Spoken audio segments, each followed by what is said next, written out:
एक बार की बात है, राजा उत्तानपाद थे और उनकी दो रानियां थीं। एक रानी का नाम सुनीति और दूसरी रानी का नाम सुरुचि था। सुनीति बड़ी रानी और सुरुचि छोटी रानी थी। रानी सुनीति के पुत्र का नाम ध्रुव और रानी सुरुचि के पुत्र का नाम उत्तम था। राजा उत्तानपाद का रुझान छोटी रानी सुरुचि के तरफ ज्यादा था, क्योंकि वो दिखने में काफी सुंदर थीं, लेकिन रानी सुरुचि अपनी सुंदरता पर काफी घमंड करती थीं। वहीं बड़ी रानी सुनीति का स्वभाव सुरुचि से बिल्कुल अलग था। रानी सुनीति काफी शांत और समझदार स्वभाव की थीं। राजा का सुरुचि के तरफ अधिक प्रेम देखते हुए रानी सुनीति दुखी रहती थीं। इसलिए वह अपना ज्यादा से ज्यादा वक्त भगवान की पूजा अर्चना करते हुए बिताती थीं।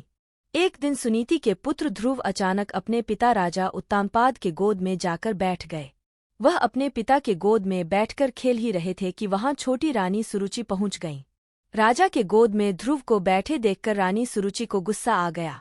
रानी ने ध्रुव को राजा के गोद से नीचे उतारते हुए कहा, तुम राजा के गोद में नहीं बैठ सकते हो। राजा की गोद और सिंहासन पर सिर्फ मेरे पुत्र उत्तम का अधिकार है। यह सुनकर ध्रुव को बहुत बुरा लगा। ध्रुव वहां से रोते हुए अपनी माँ के पास चला गया।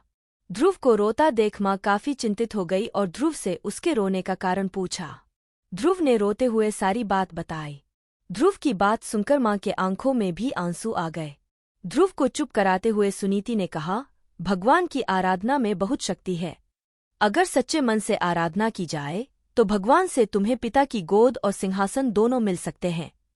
माँ की बात सुनकर ध्रुव ने निर्णय कर लिया कि वह सच्चे मन से भगवान की आराधना करेंगे। ध्रुव अपने महल से भगवान की प्रार्थना करने जंगलों की तरफ निकल पड़े।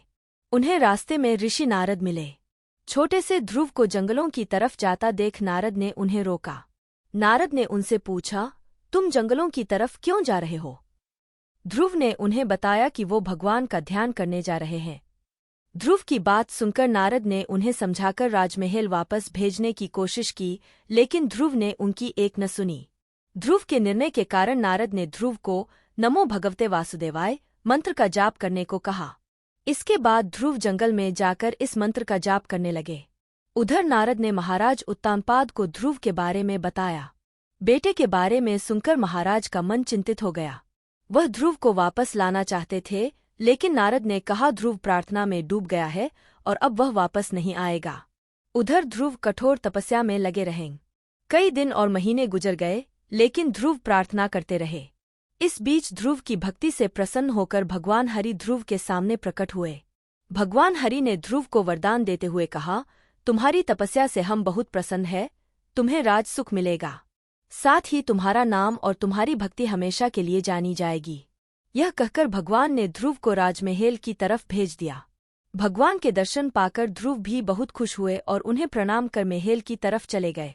बेटे को महल वापस आते देख राजा खुश हो गए और उनको अपना पूरा राज्य सौंप दिया। भगवान हरि के वरदान से भक्त ध्रुव का नाम अमर हो गया और आज भी उन्हें आसमान में सबसे ज्यादा चमकने वाले तारे, ध्रुव तारे, के नाम से याद किया जाता है। कहानी से सीख।